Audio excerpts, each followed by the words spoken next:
So once again, first of all, I'd like to thank the organizers for giving the opportunity to speak here. So I'll be talking about global electrification journey so far and the road ahead, and probably try to lay the context for our discussion this afternoon.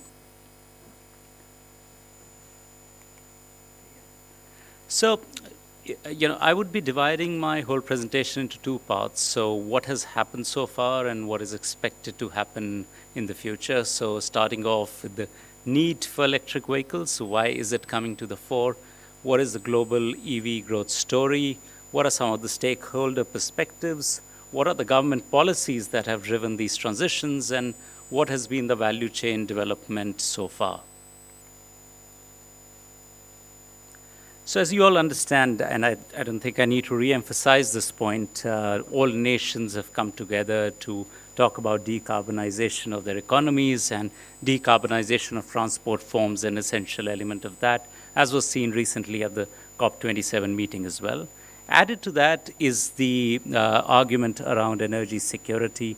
Many nations continue to import a large part of oil for running the transportation systems, and therefore that's another catalyst towards looking at solutions like electric vehicles. Of course, EVs also help complement the achievement of SDG goals by contributing to 5 out of 17 of those goals set by the United Nations. We also see that on the first and foremost part of why is electrification taking the shape that it is taking, not just in India, but across the globe, is that we see the cost of ownership is improving with the decrease in battery prices. So on this chart, as you can see, if we talk about four-wheeler passenger vehicles, yes, with the kind of purchase prices that exist today, for a personal segment, this still takes much longer for a payback period to happen. But in the commercial segment, we see that this is dramatically reducing. When it comes to two-wheelers, it's just about 2 to 3 years for personal use cases. But if it's used for something like last mile, hyperlocal, etc., it's just 1 to 2 years. And in case of three-wheelers, it's just about 1 to 1.5 years. So clearly, we see that drop in costs, and therefore the improving total cost of ownership, and hence the lower payback period is driving this transition. Also, if we look at the growth of electric vehicles, it has been seen across regions, whether it's China, which leads the pack, the US, Europe, Japan, of course, India, and also Latin America. And we see that electric car sales have accounted for about 9% of the global car sales as of 2021. And we see that while they've been a bit lagging in the emerging and developing markets due to pricing being on the higher side, we see segments like 2 and 3-wheelers starting to lead the pack in the emerging markets as far as the transition to EVs is concerned. That shows how it's been in India. Well, all segments of the automobile market grew at about 21%. We see that EVs in the last financial year alone grew at about 157%. And this growth is seen across segments as high as about 139% in case of cars, 73% in case of two-wheelers, about 92% in three-wheelers, and about 14% in buses. And we see there are a lot of top-selling models out there for all of these vehicle categories, not just from the legacy OEMs, but also from the startups. And we see, to complement all of this, even the charging infrastructure has been growing at a steady pace, whether it's the DC fast charging, the AC charging, or even the swappable battery systems. I think there's a bit of a lag between me changing the slide and coming on, but yeah. Also, if we look at the types of charging systems, I think primarily there are 3 types that we can see there, whether it's the plug-in charging systems, which are convenient, also the support for fast EV charging is there. But then there are challenges in case the grid isn't absolutely up to the mark for it. Also, there's a lack of standardization in some of those connectors that is there, and there are high upfront costs coupled with lower utilization. Then there are, of course, the battery swapping options, which are making headways, especially when it comes to batteries that can be lifted out of vehicles with just our hands. So in the 2 and 3-wheeler segment, so we see that it is making a very viable business case there. We also see similar business cases come out when it comes to buses, because one entity owns the bus, the depot, and also more or less it's operating in a fixed route. And to complement all this, we also see mobile chargers coming in. That is, say, in case you run out of charge somewhere out there, then a charging unit comes to that place and helps you charge, which also helps allay some of the range anxiety. This is still nascent, but it's also taking shape as we speak. Overall, if we see that all types of charging has been growing at a very healthy pace, nearly 500,000 chargers were installed globally in 2021 alone, which is more than the total number of public chargers which was available in 2017. So in 1 year itself, we were able to install so many. Also, the stack of slow chargers has been growing, and also in battery swapping, whether it's global leaders like Gogoro or the homegrown Sun Mobility, they're all making inroads by putting up more and more swapping stations.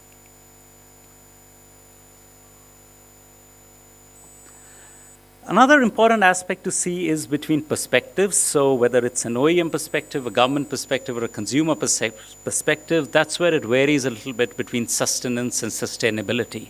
When it comes to the OEMs, they're trying to draw a fine balance between sustenance, which is allocating funds for the legacy businesses, as well as for new models. Of course, they understand that due to the COP targets, due to decarbonization of transportation being an essential element, they are looking at sustainability itself, but I think it is sort of a fine balance that they are trying to strike.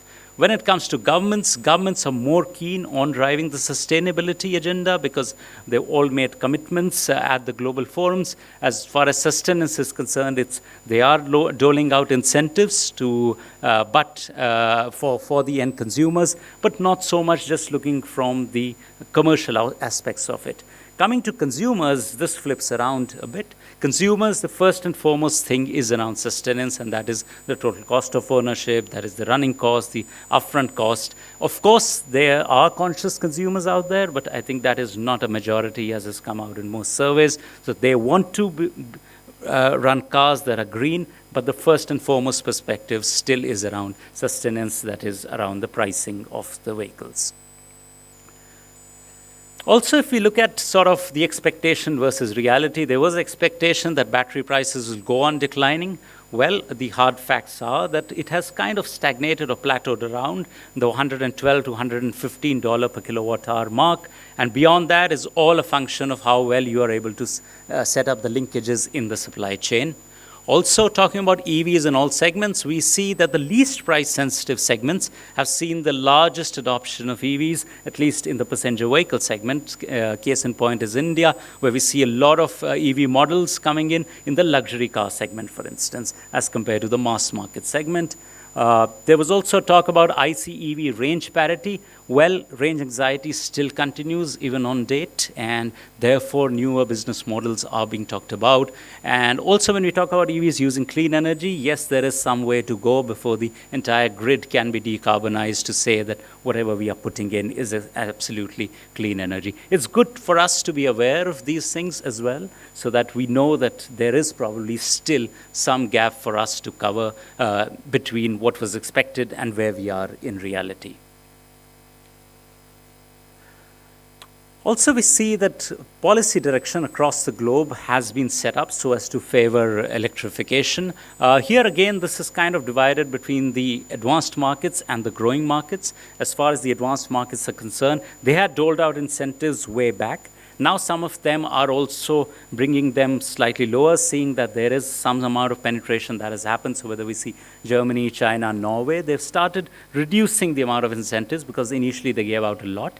But on the other hand, on growing markets, whether it's Indonesia, Japan, USA, and I'll cover India separately, we see that they are beginning to put out more and more incentives to bring about that critical stage. That is as far as light vehicles are concerned. Also in case of heavy vehicles, it's kind of a similar story, except that in emerging markets, some of them are yet to dole out any major incentives for heavy vehicles.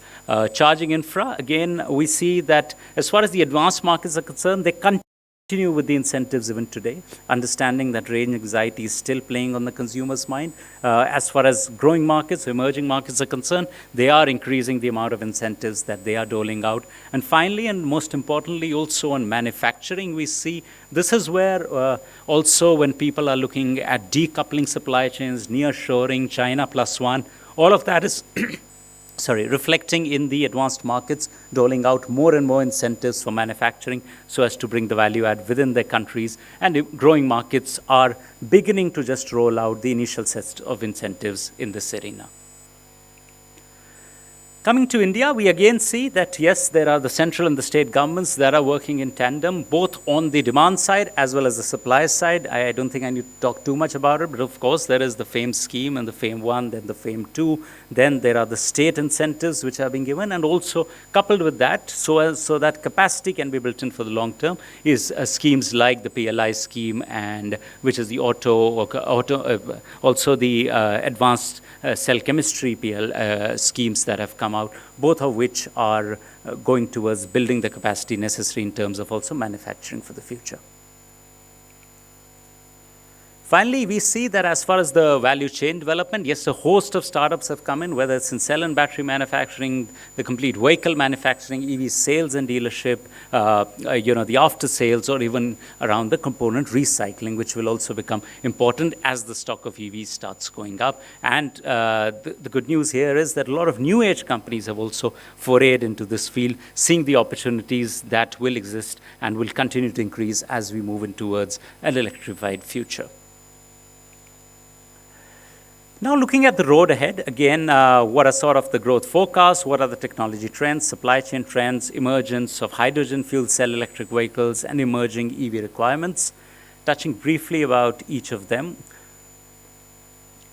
We see that most countries have taken targets which are quite aggressive as far as EVs are concerned, whether it's the US, UK, China, Germany. Also, India on its part has come out with targets around 2030 for the different vehicular segments. In the West, we also see many countries have also talked about complete phase out of ICE vehicles and having electrified vehicles, which is BEVs and plug-in hybrid electric vehicles, which vary between 2030, 2035, so on and so forth across geographies.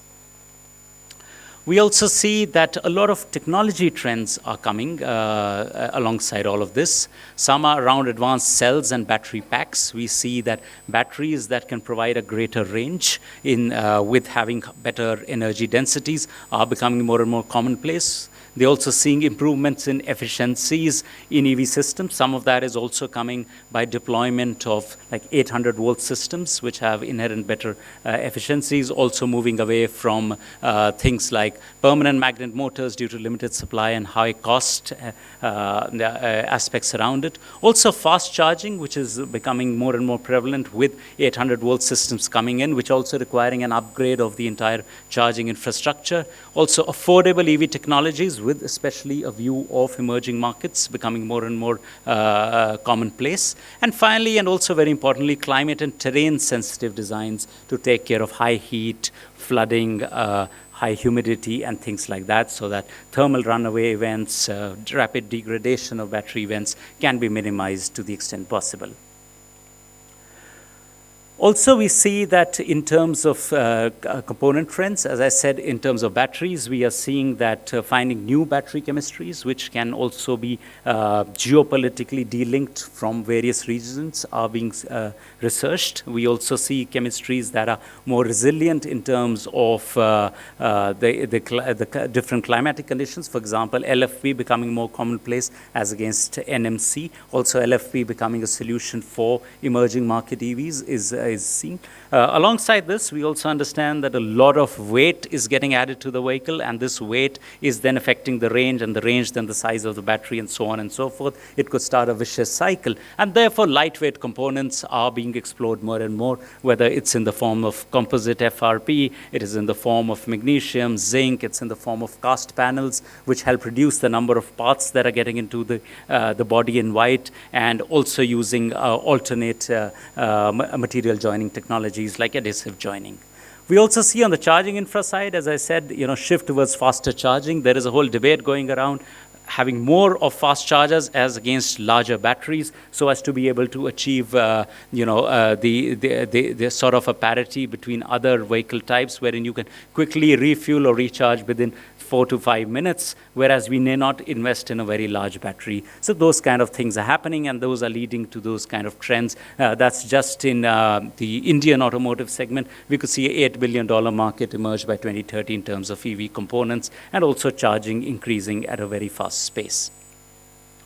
On the supply sides, we also see that due to scarcity of raw material, especially when we see lithium, cobalt, and other materials, they're enough in the Earth's crust, but not enough in terms of mining capacity, and therefore recycling is also being touted as, which is also comes under the realm of urban mining, being looked at as a solution. We are also seeing that there are things coming around, consensus around ethical mining, with many places where there is child labor, also environment degradation, mechanisms like the EU's carbon border adjustment mechanism coming to the fore, requiring that even the mines are operated in an environmental friendly manner. We are also seeing, that there will be more and more disruptive technologies also come in, and also we're seeing that countries necessitating that you need to set up plants locally, like CATL talking about setting it up in the US, and things like that all happening to also de-risk the future supply chains of the EV from geopolitical tensions.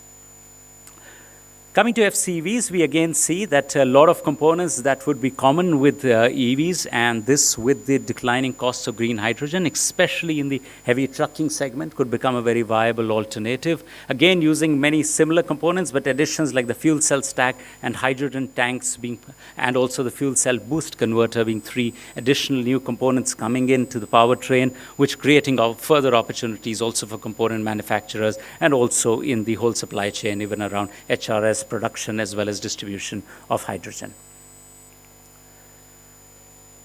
Finally, summing up in the skill development business model and collaboration arena, we see that software would increase many-fold in EVs from anywhere between 50 to 100%, depending on what was the legacy model. We will also see requirements of people being more skilled in electronics, in handling high voltages.